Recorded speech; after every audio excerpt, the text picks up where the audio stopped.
Hello दोस्तों, आज हम बात करने जा रहे हैं जेनिफर्स बॉडी मूवी के बारे में। उम्मीद करती हूँ आपको एक्सप्लेनेशन पसंद आएगा और पसंद आए तो चैनल को सब्सक्राइब करना मत भूलिएगा। दोस्तों, मूवी की स्टार्टिंग में हम एक नीडी नाम की लड़की को देखते हैं जो कि काफी अजीब बिहेव कर रही थी, क्योंकि जब पागल खाने की नर्स उसके पास आकर उसको खाना खाने के लिए कहती है तो वो बिना कुछ बोले उसको एक जोरदार किक मारती है, जिसकी वजह से वो बहुत दूर जाकर गिरती है और नर्स के गिरने के बाद वो उसके ऊपर आकर थूक देती है। हालांकि उसके इस बिहेव के चलते उसको सजा के तौर पर एक अंधेरे कमरे में कैद कर दिया जाता है। उसके बाद सीन शिफ्ट होता है जहां पर हम देखते हैं कि नीडी एक अलग ही लुक में दिखाई दे रही थी और इस वक्त उसके सामने उसकी बेस्ट फ्रेंड जेनिफर स्टेज पर परफॉर्म कर रही थी। हालांकि वो अपनी बेस्ट फ्रेंड से काफी ज्यादा अलग थी, पर वो अपनी बेस्ट फ्रेंड से बहुत प्यार करती थी। और उसके बाद हम देखते हैं कि जेनिफर नीडी से ये पूछती है कि रात को हम एक क्लब पार्टी में चलेंगे जहाँ पर एक बैंड आने वाला है परफॉर्म करने के लिए, और जेनिफर के साथ जाने के लिए नीडी अपने बॉयफ्रेंड चिप को छोड़कर चली जाती है। हालांकि कहीं ना कहीं चिप को ये बात काफी बुरी लगती है, पर नीडी को इस बात से बिल्कुल भी फर्क नहीं पड़ता था। और यहाँ पे पहुंचने के बाद उसकी मुलाकात बैंड के एक मेंबर निकोलाई से होती है, जो उससे दोस्ती करने की कोशिश करता है। हालांकि जेनिफर भी उससे काफी अट्रैक्ट होती है और उससे काफी हंसी खुशी बात करती है। और उसके बाद निकोलाई जब अपने फ्रेंड से जेनिफर के बारे में बात कर रहा था और ये बात करते हुए नीडी उसे सुन लेती है। ये सुनकर उसको बिल्कुल भी नहीं अच्छा लगता और वो निकोलाई के पास जाकर उसको कहती है कि हाँ, जेनिफर अभी तक वर्जन है, क्योंकि मैं उसे जानती हूँ, वो मेरी दोस्त है। और इसके बाद हम देखते हैं कि जब वो बैंड परफॉर्म कर रहा होता है तो अचानक से ही पूरे क्लब में बुरी तरीके से आग लग जाती है। नीडी उस वक्त जेनिफर को किसी तरीके से बचाकर क्लब से बाहर तो ले आती है, पर जब वो बाहर आती है तो वहाँ पर निकोलाई भी पहुँचता है, जो जेनिफर को अपने साथ वैन में चलने के लिए कहता है और उसे एक ड्रिंक भी ऑफर करता है। हालांकि नीडी इस चीज के लिए उसको मना करती है, पर जेनिफर कुछ भी नहीं समझती और उस वक्त ऐसा लग रहा था कि मानो वो सदमे में है और वो निकोलाई के साथ जाकर उसकी वैन में बैठ जाती है। ये सब कुछ देखकर नीडी काफी ज्यादा घबरा जाती है और वो घर पहुंचकर चिप को कॉल करके बताती है कि जिस क्लब में वो लोग गए थे वहाँ पर एक बहुत ही भयानक आग लग गई थी। ये बात सुनने के बाद चिप नीडी से पूछता है, क्या तुम ठीक हो? तो ये सुनकर नीडी कहती है कि हाँ, मैं तो ठीक हूँ, लेकिन कुछ लड़के जेनिफर को अपने साथ वैन में ले गए हैं। और वो चिप से इसी बारे में बात कर रही थी कि अचानक से उसे महसूस होता है कि मानो उसके घर में कोई घुस गया है। और वो जब अपने घर में चारों तरफ ढूंढ रही थी तो किचन में देखती है कि अचानक से जेनिफर उसके सामने आ जाती है, जो कि बहुत ही बुरी हालत में थी और पूरी तरीके से उनमें भीगी हुई थी, जिसको देखकर नीडी भी काफी ज्यादा डर जाती है और वो कुछ समझ पाती है उससे पहले ही जेनिफर फ्रिज से खाना निकाल कर मानो जानवरों की तरह खाने लगती है। और उसके बाद देखते ही देखते जेनिफर को उल्टी होती है और वो काले कलर का लिक्विड अपने मुंह से निकाल देती है, जिसको देखकर नीडी और भी ज्यादा डर कर रोने लगती है और पुलिस को कॉल करने की कोशिश करती है। लेकिन तभी जेनिफर उसके पास आती है और ये कहती है कि क्या तुम मुझसे डरी हुई हो? जब नीडी ये बात कहती है कि हाँ, मुझे डर लग रहा है, तो जेनिफर बिना कुछ बोले वहाँ से चली जाती है। फिर अगली सुबह हमें स्कूल का सीन दिखाया जाता है, जहाँ पर हम देखते हैं कि नीडी जब अपनी यादों में खोई हुई थी कि बचपन में किस तरीके से जेनिफर और वो बहुत अच्छे दोस्त थे, तभी उस वक्त उसके सामने जेनिफर आ जाती है, जो कि बहुत ही नॉर्मल तरीके से बिहेव कर रही थी। जेनिफर को ऐसे देखकर नीडी काफी ज्यादा हैरान होती है और ये कहती है कि मैंने पूरी रात तुम्हारी उल्टी साफ की है। हालांकि जेनिफर उसकी बातों को इतना सीरियसली नहीं लेती है और जब नीडी अपने हाथों को दिखाती है कि देखो मेरे हाथ भी कितने गंदे हो रखे हैं, जेनिफर इस बात को बिल्कुल इग्नोर कर देती है। उसके बाद हम जेनिफर को देखते हैं जो अपने स्कूल के एक लड़के के पास पहुंचती है और वो लड़का इस वक्त काफी ज्यादा दुखी था, क्योंकि क्लब में रात को आग लगने की वजह से उसका बेस्ट फ्रेंड मारा गया था। हालांकि यहाँ पर जेनिफर उससे बात करके उसे समझाने की कोशिश करती है और बात करते करते वो उसे अपने साथ वहाँ पर जंगल में ले जाती है, जहाँ ले जाने के बाद वो उसके काफी ज्यादा क्लोज आने की कोशिश करती है तो वो देखता है कि उनके चारों तरफ बहुत सारे जानवर आकर इकट्ठे हो गए हैं। देखकर उस लड़के को काफी अजीब लगता है, पर जेनिफर उन सभी को इग्नोर करने के लिए कहती है और देखते ही देखते जेनिफर एक शैतान में बदल जाती है और उस लड़के पर अटैक कर देती है। जिसके बाद जब वो लड़का चिल्लाता है तो स्कूल का प्रोफेसर उसकी चीख सुनकर जंगल की तरफ आता है और जब वो आता है तो देखता है कि उस लड़के की डेड बॉडी को एक हिरन नोच नोच कर खा रहा था। ये बात काफी हैरान कर देने वाली थी, क्योंकि हिरन कभी भी मांस नहीं खाता। और इसके बाद हमें झलक दिखाई जाती है कि इस इंसिडेंट के बाद जेनिफर काफी ज्यादा खूबसूरत दिखाई दे रही थी और उसके बाद हमें झलक दिखाई जाती है कि शहर में अब ऐसे लोगों के मरने की खबर आए दिन आती है। उसके बाद हमें जेनिफर के स्कूल का सीन दिखाया जाता है, जहाँ पर हम जेनिफर को देखते हैं कि वो इस वक्त काफी ज्यादा डल और बेजान सी दिखाई दे रही थी। तो उस वक्त एक लड़का उसके पास आकर उसे मूवी पर चलने के लिए कहता है, पर जेनिफर उसको इनकार कर देती है। फिर थोड़ी ही देर बाद वो उस लड़के से कहती है कि तुम मेरे साथ मेरे घर आकर मुझसे मिल सकते हो, और वो उसे अपने साथ ही मूवी देखने के लिए कहती है और ये कहती है कि मैं तुम्हें तुम्हें टेक्स्ट मैसेज करूंगी कि तुम्हें कहाँ पर आना है। और वहीं हमें दिखाया जाता है कि नीडी और चिप भी उस रात मिलने का प्लान बना रहे थे। फिर हम उसी लड़के को देखते हैं जिसको टेक्स्ट मैसेज मिलने के बाद वो ऐसी जगह पर पहुंचता है जहाँ पर कंस्ट्रक्शन का काम चल रहा था। और वो वहाँ पहुंचता है तो देखता है कि जेनिफर ने उस जगह को बहुत ही खूबसूरती से सजाया हुआ था। और इस वक्त जेनिफर उसके करीब आने की कोशिश करती है तो देखते ही देखते जेनिफर की आंखें एक शैतान की आंखों में बदल जाती हैं। ये देखकर वो लड़का काफी ज्यादा डर जाता है। फिर वो कुछ समझ पाता उससे पहले ही जेनिफर एक शैतान बन जाती है और उस लड़के को नोच नोच कर खाने लगती है। और वहीं नीडी को जेनिफर से रिलेटेड काफी अजीब ख्याल आते हैं जिसकी वजह से वो डर कर चिप के घर से तुरंत भागती है। नीडी अपने घर पहुंचती है और अपने बिस्तर पर चुपचाप लेट जाती है तो देखती है कि जेनिफर वहीं उसके बिस्तर पर उसके पास है। उसको देखकर वो बहुत ही ज्यादा डर जाती है। इसके बाद जेनिफर नीडी को ये बात कहती है कि हम दोनों बेस्ट फ्रेंड्स हैं तो हमारे बीच में किसी भी तरीके का कोई सीक्रेट नहीं रहना चाहिए। और उसे बताती है कि जब उस रात में उन लोगों के साथ वैन से गई थी तो उस वक्त काफी घबरा रही थी क्योंकि मैं देखती हूँ कि वो लोग शैतानों की पूजा किया करते थे और वो कोई रेपिस्ट नहीं थे। वो मुझे सिर्फ इसलिए ले जा रहे थे क्योंकि उन्हें लग रहा था कि मैं एक वर्जन हूँ और वो मुझे एक झरने के किनारे ले जाकर वहाँ पर मेरी बलि देना चाहते थे क्योंकि वो लोग पॉपुलर और पैसे वाले बनना चाहते थे और वो इसीलिए वहाँ पर जेनिफर की बलि दे देते हैं। पर क्योंकि जेनिफर एक वर्जन नहीं थी इसी वजह से वो शैतान जेनिफर पर सवार हो गया था। हालांकि वो लड़के तो रिच और पॉपुलर हो गए पर वो शैतान जेनिफर के पीछे पड़ गया था और इसी वजह से वो ऐसा कर रही थी और अब वो जिंदा नहीं थी और उस पर किसी भी चोट का कोई असर नहीं होता। साथ ही साथ वो एक बात और रिवील करती है कि वो जब भी किसी लड़के को खा लेती है तो वो और भी ज्यादा खूबसूरत और पावरफुल बन जाती है। इसीलिए उसे खूबसूरत बने रहने के लिए लड़कों को मारना पड़ता है। ये सब सुनकर नीडी काफी ज्यादा परेशान हो जाती है और कुछ भी नहीं समझ पाती तो वो जेनिफर को वहाँ से जाने के लिए कहती है। तो जेनिफर उसकी विंडो से कूद कर वहाँ से चली जाती है और उसे कुछ भी नहीं होता। ये सब कुछ देखकर नीडी काफी हैरान हो जाती है। पर नीडी इस बारे में पूरी तरीके से जानकारी लेना चाहती थी कि जेनिफर ने जो कुछ भी बोला है क्या वो सही है। इसीलिए वो लाइब्रेरी में जाकर जब किताबों से नॉलेज इकट्ठा करने की कोशिश करती है तो उसे पता चलता है कि जेनिफर अब पूरी तरीके से एक डेमन या कह सकते हैं एक शैतान बन चुकी है। ये सब सुनकर नीडी काफी ज्यादा डर जाती है और उसे डर था कि कहीं जेनिफर चिप को भी कोई नुकसान ना पहुंचाए, इसलिए वो उसे आगाह करने की कोशिश करती है। पर चिप उसकी बातों पर इतना ध्यान नहीं देता और वहाँ से चला जाता है।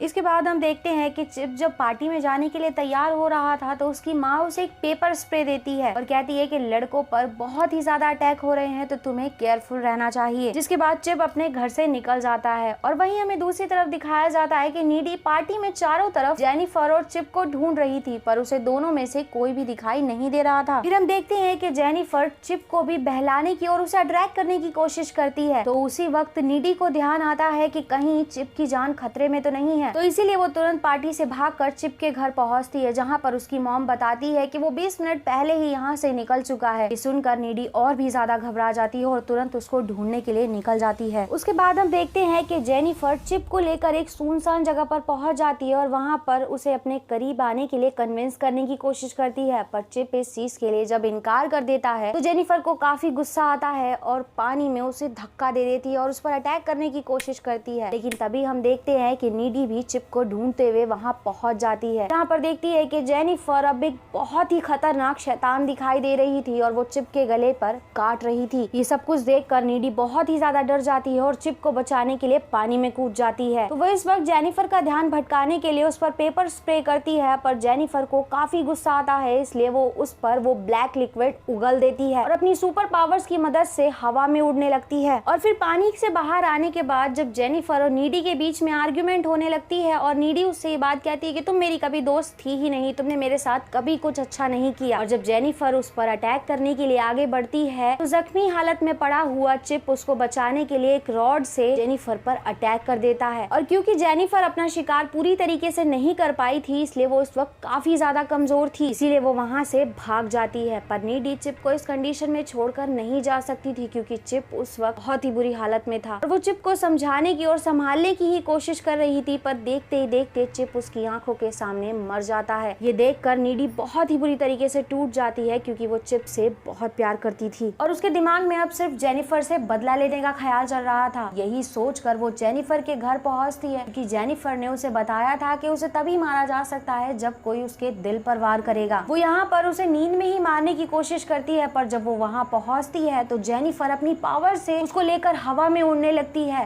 नीडी इतनी आसानी से हार नहीं मानने वाली रही थी उसके गले से लॉकेट उतार कर उसके दिल पर अटैक कर देती है। और जेनिफर की चीखने चिल्लाने की आवाज सुनकर उसकी मॉम उसके कमरे में पहुंचती है तो देखती है कि नीडी ने उनकी बेटी को मार दिया है, जिसके बाद नीडी को अरेस्ट कर लिया जाता है। पर वो वहां पहुंचने के बाद डेविल और जेनिफर के बारे में बताने लगती है तो सबको लगता है कि वो मेंटल हो चुकी है, इसलिए वो मेंटल हॉस्पिटल में थी। पर यहाँ पर हम देखते हैं कि वो हवा में उड़ रही थी और ये सब कुछ इसलिए हो रहा था कि जेनिफर और नीडी की लड़ाई के दौरान जेनिफर ने उसे काट लिया था। एक डेविल के काटने की वजह से अब उसके अंदर भी सुपर पावर्स थी और वो भी एक शैतान बन चुकी थी। तो उसी वक्त हम देखते हैं कि वो हॉस्पिटल का केज तोड़कर वहां से बाहर निकलती है और रास्ते में एक गाड़ी से लिफ्ट मांगती है, जिसके बाद वो लिफ्ट लेकर उसी जंगल में पहुंचती है जहां पर उसे वो चाकू मिलता है जिस चाकू से बैंड वालों ने जेनिफर को मारा था। और वो उस चाकू को लेकर बैंड वालों के पास पहुंच जाती है। यहाँ पर हम देखते हैं कि वो बैंड वाले बहुत ज्यादा पॉपुलर और रिच हो चुके थे, जिसके बाद हमें दिखाया जाता है कि वो बैंड वाले बहुत ही बेरहमी से मारे जा चुके हैं और उन्हें मारने वाला कोई और नहीं बल्कि नीडी ही थी। और कहीं ना कहीं उन बैंड वालों की वजह से ही जेनिफर, नीडी और चिप तीनों की जिंदगियां बर्बाद हुई थी और साथ ही साथ बहुत सारे लोगों की मौत हुई थी। और इसी के साथ ये मूवी यहाँ खत्म हो जाती है। दोस्तों उम्मीद करती हूँ आप लोग को ये एक्सप्लेनेशन पसंद आया हो, और पसंद आया हो तो चैनल को सब्सक्राइब करना, वीडियो को लाइक करना, वीडियो पे कमेंट करना मत भूलिएगा। And thanks for coming and watching.